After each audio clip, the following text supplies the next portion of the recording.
जय जिनेंद्र। आज हम NCERT 11 भारतीय अर्थव्यवस्था का विकास के अंतर्गत सार्वजनिक क्षेत्र के उपक्रमों की उपयोगिता का अध्ययन करेंगे।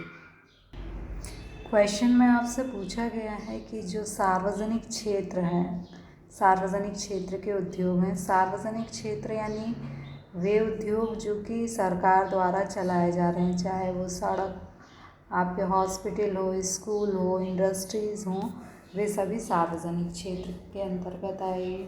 तो सार्वजनिक क्षेत्र के जो उपक्रम हैं वो हानि में, बहुत से ऐसे उपक्रम हैं जो हानि में चल रहे हैं। अब यदि सरकार ने कोई उद्योग की स्थापना की है और वो हानि में चल रहा है तो उससे क्या होगा? संसाधनों की बर्बादी होगी, मतलब सरकार के पैसे की बर्बादी होगी। तो अब इस संबंध में आपको बताना है क्या सार्वजनिक क्षेत्र के उपक्रमों को चलाना उपयोगी है अथवा नहीं है। तो देखिए, सबसे पहले तो सार्वजनिक क्षेत्र के जो उपक्रम हैं वो हानि में क्यों चल रहे हैं? क्योंकि वहाँ कुप्रबंध है, प्रबंध अच्छा नहीं है, जो योजनाएं हैं वे गलत हैं, मतलब अच्छे तरीके से नियोजन नहीं किया गया है। वहाँ पर सरकार ने जो वित्त यानी पैसा उपलब्ध कराया है उसका अपव्यय हो रहा है। तो इन सभी को देखते हुए हम सार्वजनिक क्षेत्र के उपक्रम को कैसे उपयोगी मान सकते हैं, उसे देखते हैं। देखिए, हम सार्वजनिक क्षेत्र के उपक्रम को इसलिए उपयोगी मान सकते हैं क्योंकि वे पूरे राष्ट्र के कल्याण को जोड़ते हैं। पूरे राष्ट्र में जैसे मान लीजिए कि सरकार ने कहीं एक जगह बड़ा हॉस्पिटल स्थापित कर दिया तो सारे राष्ट्र के एम्स लोग वहाँ जाकर अपना इलाज करा सकते हैं। सरकार ने यदि कोई एयरवेज स्टार्ट की है तो वो पूरे राष्ट्र के लोगों को फ़ायदा पहुँचाएगी। तो सरकार जो है सार्वजनिक उपक्रम के माध्यम से पूरे राष्ट्र के कल्याण को बढ़ाती है और देश के भावी विकास की आधारशिला रखती है। इसके अलावा जो निजी क्षेत्र है उसके लिए यह संभव नहीं होता कि वह जो है बड़ी बड़ी परियोजनाओं पर व्यय करे। ये जो बुनियादी सड़क, रोड आदि से संबंधित बड़ी बड़ी परियोजनाएं होती हैं तो निजी क्षेत्र के पास इतना पैसा नहीं होता कि वो इसमें निवेश करे, इसलिए प्राइवेट सेक्टर नहीं बल्कि गवर्नमेंट सेक्टर द्वारा इन पर निवेश किया जाता है। इसके अलावा जैसे कि रक्षा क्षेत्र है, तो रक्षा क्षेत्र एक संवेदनशील क्षेत्र है, इसलिए इस क्षेत्र में जो भी निर्माण कार्य किए जाते हैं वो गवर्नमेंट सेक्टर द्वारा ही किए जाते हैं। और अंतिम बात यह है कि जो गवर्नमेंट सेक्टर है उसमें भले ही वे हानि में चल रहे हैं लेकिन वे कई लोगों को रोज़गार प्रदान करते हैं। और धीरे धीरे कर यदि हम कुछ कंपनियों को छोड़ दें तो गवर्नमेंट क्षेत्र की कई कंपनियां आज लाभ में भी चल रही हैं। तो जो गवर्नमेंट सेक्टर है वो हम यह नहीं कह सकते कि पूरी तरह अनुपयोगी है, इससे कई लाभ भी हैं। सरकारी क्षेत्र की पहली उपयोगिता है राष्ट्र के कल्याण को बढ़ाना। देखिए, सार्वजनिक जैसे स्कूल है, अस्पताल है, बिजली है, ये जो हैं राष्ट्र के कल्याण को बढ़ाने वाले क्षेत्र होते हैं और इन क्षेत्रों में निजी क्षेत्र नहीं बल्कि सार्वजनिक क्षेत्र ही व्यय करता है और इन क्षेत्रों पर होने वाले व्यय से देश के भावी विकास की परिकल्पना साकार रूप लेती है। फिर है बड़ी परियोजनाओं का क्रियान्वयन। बड़ी परियोजना जैसे बिजली, रेलवे, सड़क, इनका क्रियान्वयन जो है वो उनमें लंबी निवेश की आवश्यकता होती है, क्योंकि प्राइवेट सेक्टर के पास इतना पैसा नहीं होता कि वो लंबी अवधि के लिए निवेश कर सके, इसलिए सरकारी क्षेत्र में ही सड़क, बिजली, रेल जैसी बड़ी बुनियादी उद्योगों से संबंधित उपक्रमों की स्थापना की जाती है। अब बुनियादी ढांचे का विकास। बुनियादी ढांचे का अर्थ होता है सड़क, रोड, बिजली, ऐसी बुनियादी सुविधा जिनके द्वारा कि अन्य उद्योगों को, जैसे मान लीजिए कि सड़क ना हो तो क्या कोई उद्योग उस क्षेत्र में स्थापित होगा? बिजली ना हो, टेलीफोन लाइन ना हो तो वहाँ पर ये सारी चीज़ें क्या कहलाएंगी? बुनियादी ढांचा के अंतर्गत आएंगी। तो ये जो बुनियादी ढांचा है वो सरकारी क्षेत्र द्वारा विकसित किया जाता है जिससे कि निजी क्षेत्र उस क्षेत्र में आए और उद्योगों की स्थापना कर सके। अब देखिए समाजवादी विचारधारा के अनुरूप। समाजवादी विचारधारा क्या होती है कि देश में उसी वस्तु का निर्माण किया जाए जिसकी कि समाज के सभी वर्गों, विशेषतः जो निर्धन वर्ग हैं, उन्हें आवश्यकता है। यानी क्या उत्पादन किया जाए, कैसे उत्पादन किया जाए और किसके लिए उत्पादन किया जाए, इन सभी प्रश्नों का उत्तर केवल समाज कल्याण में निहित होता है। अब चूँकि हमारे यहाँ जब भारत स्वतंत्र हुआ था तो समाजवादी विचारधारा के अनुरूप विकास की बात की गई थी। और ये बात क्यों की गई थी कि यदि समाजवादी विचारधारा को हम अपनाएंगे तो जो उत्पादन के साधन हैं उस पर सरकार का नियंत्रण रहेगा। अब जब सरकार के पास उत्पादन के संसाधन होंगे तो जो हमारी आर्थिक वृद्धि है वह भ्रमित नहीं होगी। भ्रमित नहीं होगी का अर्थ है कि जैसे मान लीजिए कि सरकार यदि उत्पादन के साधनों पर नियंत्रण नहीं रखती, निजी क्षेत्र जो है उसके पास उत्पादन के साधन होते तो वे किस वस्तु का निर्माण करते, खाद्यान्न आवश्यकता की वस्तु का निर्माण करते या फिर वो विलासिता की मोटर कार का निर्माण करते जिसमें उन्हें फ़ायदा होता, जिसमें कीमत की दृष्टि से उन्हें फ़ायदा होता, उस वस्तु का निर्माण किया जाता। लेकिन समाजवादी अर्थव्यवस्था में लोगों के कल्याण के विषय में अधिक सोचा जाता है, ना कि कीमत। जैसे इसकी कीमत अधिक है तो इसका उत्पादन नहीं किया जाएगा, बल्कि गेहूँ, चावल, खाद्यान्न का उत्पादन किया जाएगा क्योंकि ये लोगों के कल्याण, इससे वृद्धि होती है। तो चूँकि हमारे देश में समाजवादी पैटर्न को अपनाया गया था, इसलिए सार्वजनिक उपक्रम की स्थापना की गई और जिससे कि लोगों के कल्याण में वृद्धि हो सके। फिफ्थ है आय की असमानता को कम करने और रोजगार के अवसर पैदा करने। अब यदि उद्योगों की स्थापना सार्वजनिक क्षेत्र के अंतर्गत की जाती है तो सरकार जो है उन क्षेत्रों में उपक्रमों की स्थापना करती है जो कि पिछड़े हुए हैं, जहाँ की जनता गरीब है। तो पिछड़े हुए क्षेत्र के लोगों को उससे क्या होता है, रोजगार प्राप्त होता है और इस रोजगार से क्या होता है, उनकी आय में वृद्धि होती है। जब पिछड़े क्षेत्र के लोगों की आय में वृद्धि होती है तो पिछड़े और विकसित क्षेत्रों के बीच जो आय की असमानता है वह धीरे धीरे कम होने लगती है।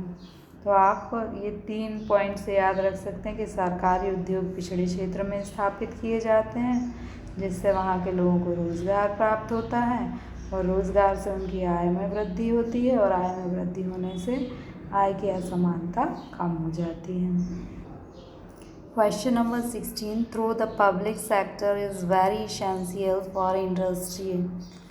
जो पब्लिक सेक्टर है वो बहुत इसेंशियल है। Many public sector undertaking include huge losses. लेकिन बहुत सारी जो पब्लिक सेक्टर की कंपनियां हैं वो क्या हैं, बड़े लॉस में चल रही हैं। Are drain on the money resources, और इसके कारण हमारे जो मनी है, उसके इकनॉमी के जो रिसोर्सेज हैं वो क्या हो रहे हैं, उनका अपव्यय हो रहा है। Discuss the usefulness of public sector undertaking in the light of this fact. इस फैक्ट को दृष्टि में रखते हुए आपको बताना है कि जो पब्लिक सेक्टर अंडरटेकिंग है वो यूजफुल हैं या नहीं है। ऑल्दो द मिसमैनेजमेंट, जो पब्लिक सेक्टर अंडरटेकिंग है वो मिसमैनेजमेंट यानी कुप्रबंध के कारण जो है लॉस में चल रही हैं। रॉन्ग प्लानिंग, वहाँ पर जो नियोजन है वो भी ठीक से नहीं होता। इसके अलावा जो पब्लिक सेक्टर अंडरटेकिंग है वहाँ वेस्टेज ऑफ रिसोर्सेज, वहाँ पर जो संसाधन है उनका अपव्यय होता है और इन सब का संयुक्त परिणाम क्या होता है कि जो पब्लिक सेक्टर अंडरटेकिंग है वो हग लॉस में चल रही हैं। अब इसका रीज़न क्या है, लॉस में क्यों चल रही हैं।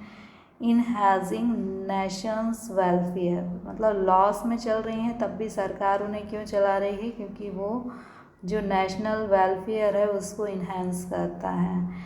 कैसे इन्हेंस करता है, the main motive of PSU was provide good and service. इनका मेन मोटिव जो होता है PSU का वो होता है गुड्स और सर्विस को प्रोवाइड करना। That added the welfare of the country, जिससे कंट्री का जो वेलफेयर है वो इंक्रीज होता है। For example school, hospital, electricity, ये जो है नेशन के वेलफेयर को इंक्रीज करते हैं। These services not only enhance welfare of the country population but also enhance the future prospect of the economic growth. इससे न केवल वेलफेयर इंक्रीज होता है बल्कि फ्यूचर प्रॉस्पेरिटी जो है इकनॉमी की वो भी क्या होती है, उसका ग्रोथ होता है, उसका डेवलपमेंट होता है। Long gestation project it was not reasonable and economically viable for the private sector। Private sector के लिए पॉसिबल नहीं है to invest the big and wide project. जो बड़े प्रोजेक्ट होते हैं वो उनमें इन्वेस्ट करें, जैसे कि इलेक्ट्रिसिटी, रेलवे, ये रोड्स बड़े प्रोजेक्ट हैं। इनमें प्राइवेट सेक्टर का इन्वेस्टमेंट जो है उनकी पॉसिबिलिटी के बाहर होता है। This is because these project need very high initial investment. प्रारंभ में इनमें बहुत ही अधिक इन्वेस्टमेंट की ज़रूरत होती है। हैव लॉन्ग जेस्टेशन प्रोजेक्ट, ये बहुत आधारभूत प्रोजेक्ट होते हैं संरचना के विकास से संबंधित। Hence PSU is most appropriate to invest these project. तो इन प्रोजेक्ट में इन्वेस्ट करने के लिए PSU ही सबसे ज़्यादा एप्रोप्रिएट होते हैं। Third one is basic framework. Basic framework means which thing are in essentials for any sector of development of any sector of economy like roadways, electricity, etc. An important ideology that was inherited the essential 5-year plan was that the public sector should lay down the basic framework of the industrialization that would encourage the private sector at latter stage of industrialization। Means जो PSU हैं उनका development इसलिए किया गया, उनका establishment इसलिए किया गया कि वो बेसिक फ्रेमवर्क को बना सकें जो कि इंडस्ट्रियलाइजेशन के लिए ज़रूरी है, जैसे रोड, इलेक्ट्रिसिटी, रेलवेज एक्सेट्रा। अब ये जो बेसिक फ्रेमवर्क गवर्नमेंट सेक्टर द्वारा डेवलप कर दिया जाएगा तो फर्दर प्राइवेट सेक्टर की जो यूनिट हैं वो वहाँ पर इंडस्ट्रियलाइजेशन भी कर सकेंगी। Fourth one is socialist track. The essential year after independence, Indian planner and thinker were more inclined towards socialist pattern। तो वो जो थे सोशलिस्ट पैटर्न से ज़्यादा प्रभावित थे इंडिया के जो प्लानर थे। It was justify on rational ground पर सोशलिस्ट ट्रैक को जो है जस्टिफाई किया जाता था। The government control productive resources production.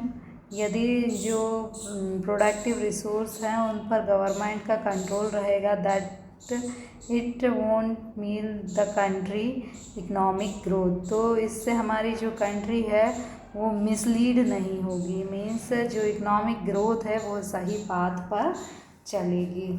This was the basic rational setup of PSU। यही जो तर्क था जिसके कारण PSU की स्थापना की गई। The PSUs produce good not according to price. जो भी गुड्स PSU प्रोड्यूस करता है वो प्राइस सिग्नल के अकॉर्डिंग प्रोड्यूस नहीं करता, but according to social need, उसे सोशल नीड के अकॉर्डिंग प्रोड्यूस करता है।